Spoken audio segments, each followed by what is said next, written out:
ఒకడు మహాత్ముడయ్యాడు అంటే వాడి మనసు మంచిది కాబట్టి, ఒకడు పరమ దుర్మార్గుడయ్యాడు అంటే మనసు పాడైపోయింది కాబట్టి. మనసు దేని చేత ప్రభావం చెందుతుంది అంటే మనసు దేన్ని తిందో దానివల్ల ప్రభావం చెందుతుంది.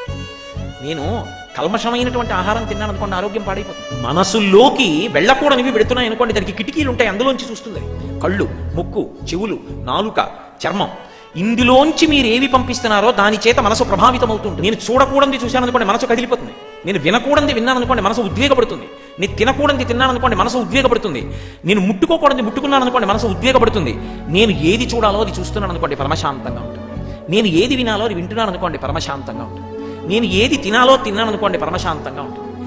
5 రంధ్రములలోంచి ఏవి లోపలికెడుతున్నాయో దాన్ని బట్టి మనసు ప్రభావితం చెందుతుంటుంది. ఏదో వినపడింది కదా అని రెచ్చిపోకూడదు. జాగ్రత్తగా పరిశీలనాత్మకంగా విషయం గురించి తెలుసుకోవాలి. తెలుసుకోకుండా ఉద్రేకపడకూడదు. ఉద్రేకపడి మనసు కదిలిపోయింది వెంటనే అది రాక్షస సంబంధమైన మనస్సు, దాన్ని అలా పెంచి పోషిస్తున్నాడు. చక్కటి నీతి బువ్వ పెట్టి, అంటే చూడకూడని చూస్తాడు, వినకూడని వింటాడు, ముట్టుకోకూడని ముట్టుకుంటాడు. ఉద్వేగపడతా మనసు, మరి ఆ మనస్సేనండి అది సాత్వికమైందను. మనసు కానీ శాంతంగా ఉందా, అది ఉత్తమమైన ఫలితాలు కట్టబెట్టేస్తుంది. ఆఖరికి నిద్రపోతున్నా కూడా రామాయణం వాటిలోనే తిరుగుతుంది. అది అంత సత్వగుణంతో పరిఢవిల్లి ఉంది. మీరు అందించారు కాబట్టి రామాయణం పట్టుకుంది. మీరు రామాయణం అందించలేదనుకోండి, అందించకుండా మీరు ఉద్వేగపడే వస్తువు అందించారనుకోండి, అంతే, జడలు విప్పిలేస్తుంది.